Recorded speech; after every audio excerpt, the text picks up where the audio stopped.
You remember last year when I reviewed Brickleberry? And I said the one thing I feared more than anything else was knowing it was almost certain someone would create something even worse? Yeah! Mr. Pickles!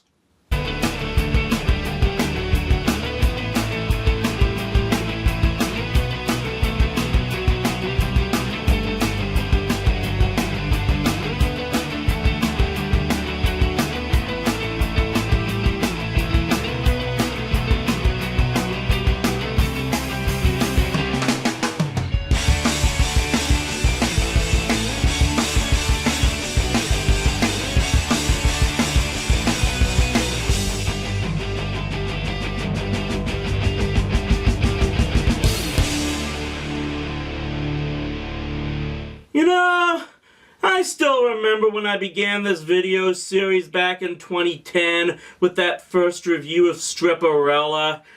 And back then, I thought that was as bad as it could get when it came to animated shows aimed at adults.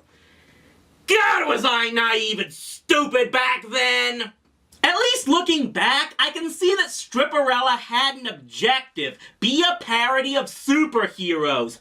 I maintain it was a very badly done parody, but there was at least a purpose there. Nowadays, I battle with myself wondering which was worse between Alan Gregory and Brickleberry, two shows that had little purpose other than shock humor. One was a poorly animated show that never should have been greenlit because it should have been obvious no one would like its material, while the other was a well-animated show that was the epitome of cartoons that get approved just because of bad shock humor. But what would happen if you took the absolute worst parts of both of those shows and merged them together? You'd get freaking Mr. Pickles, that's what! Not sure what I mean? Well, make sure you have your barf buckets on standby as we dive into the absolute worst animated show Adult Swim ever aired. Consider this. While I have never had any type of official cutoff time for reviews,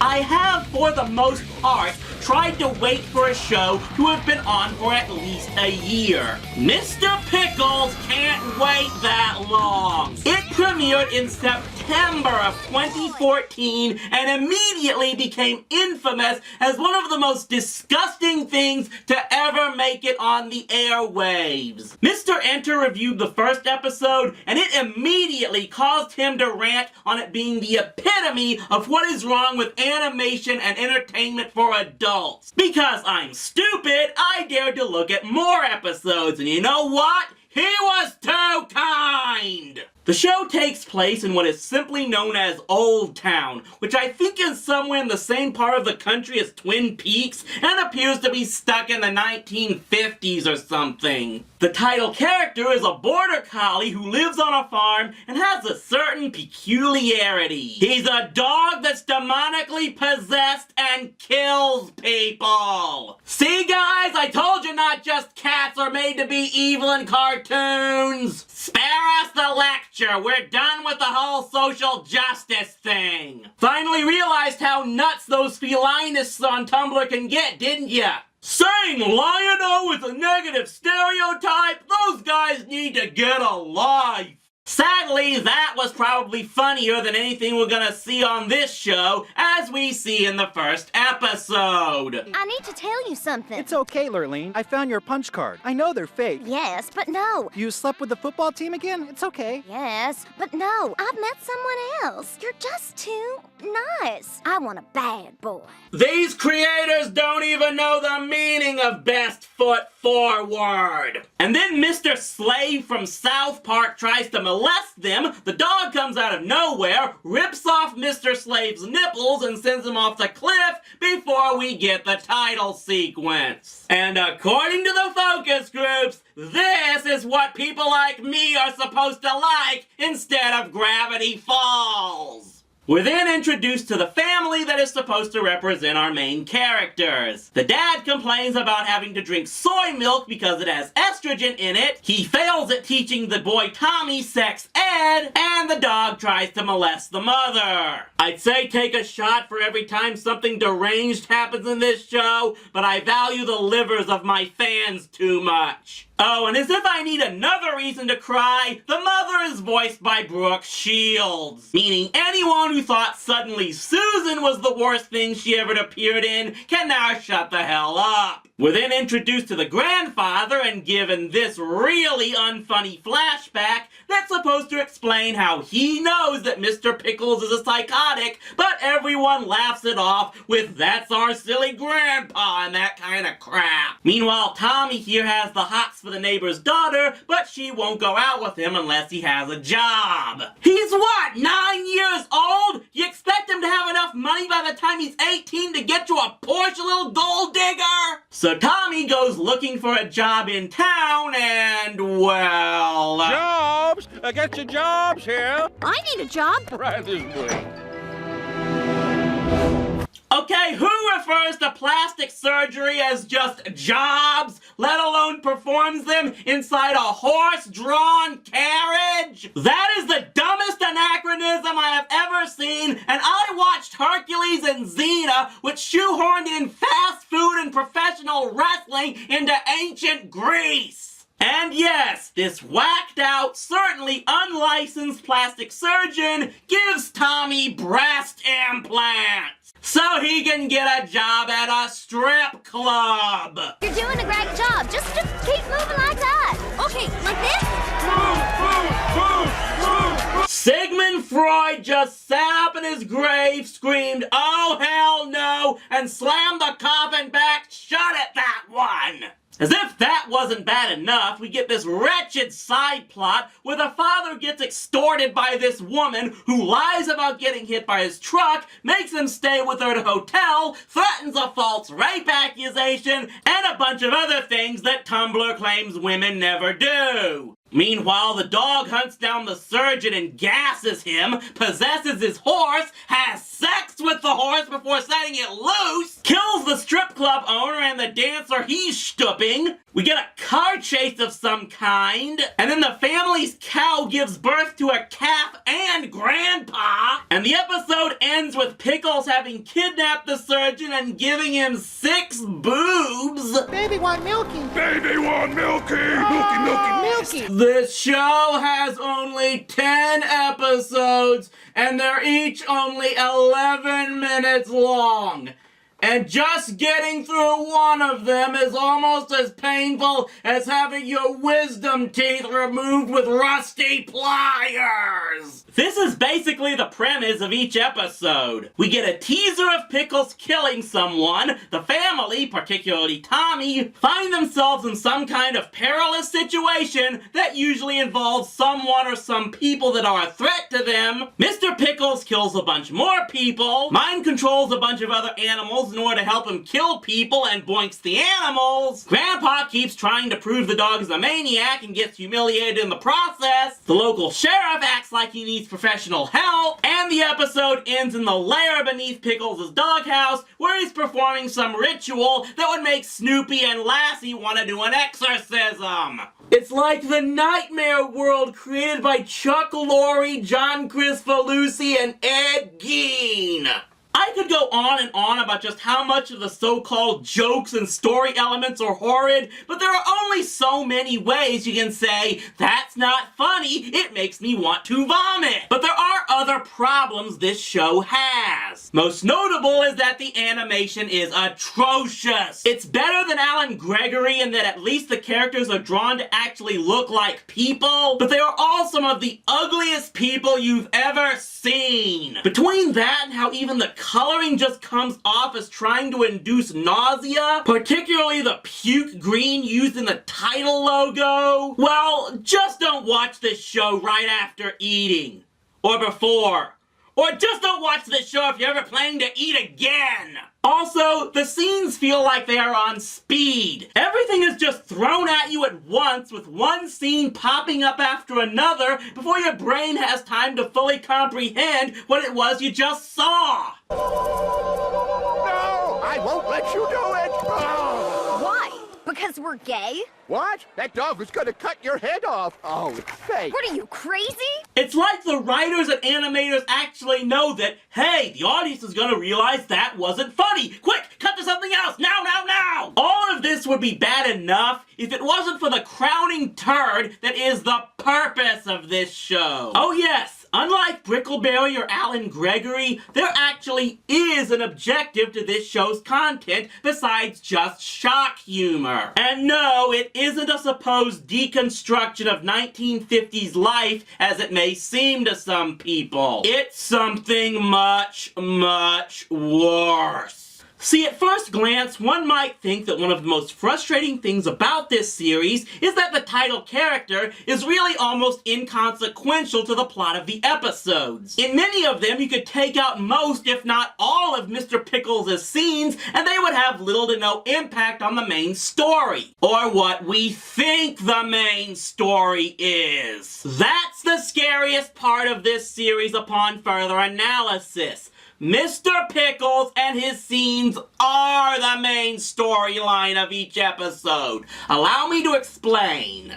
Now, believe it or not, I actually looked to see if there is any logic to who Mr. Pickles kills. Because that's the type of glutton for punishment that I am. And upon further review, I found it. The only people Pickles kills are assholes. The characters we are clearly meant to not like, such as this jock that knocked up his girl and made her get an abortion, or the aforementioned fetish guy. Keep in mind, the only other person he really torments is Grandpa, but he doesn't ever really try to kill him. Just put him out of the way somehow so he can't prove to anyone what he's doing. In fact, for all his rampages of murder and bestiality, Mr. Pickles does come off as protective of Tommy in particular. And a lot of the people he kills are the people trying to take advantage of the kid in some way. Like this guy who tries to extort Tommy out of a baseball so he can sell it at a jacked up price. Heck, if I were to guess as to how Mr. Pickles became the way he is,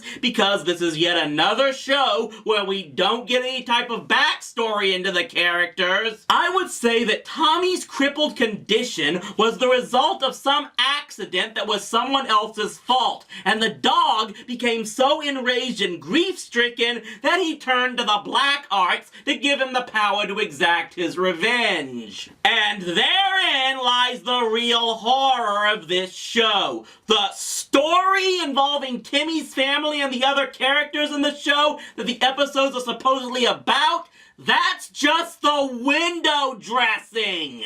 The episode's story is just a plot point in of itself to bring in as many unlikable dickweed characters into the show so we could see Mr. Pickles kill them. Because that's what the creators of this show think passes for entertainment. Seeing douchebags get mutilated. Remember back when I critiqued Brian's death on Family Guy and went into this whole rant about the desire by some fans to want to see characters die just because they don't like them? Well, here they created a whole show devoted to the demented pleasure of seeing unlikable people die. Because if you're a guy who makes money in speculator trades like sports merchandise, you don't deserve to live according to this show. That's the most sickening thing of all. This show isn't even like Breaking Bad, where we know that the protagonist is a bad person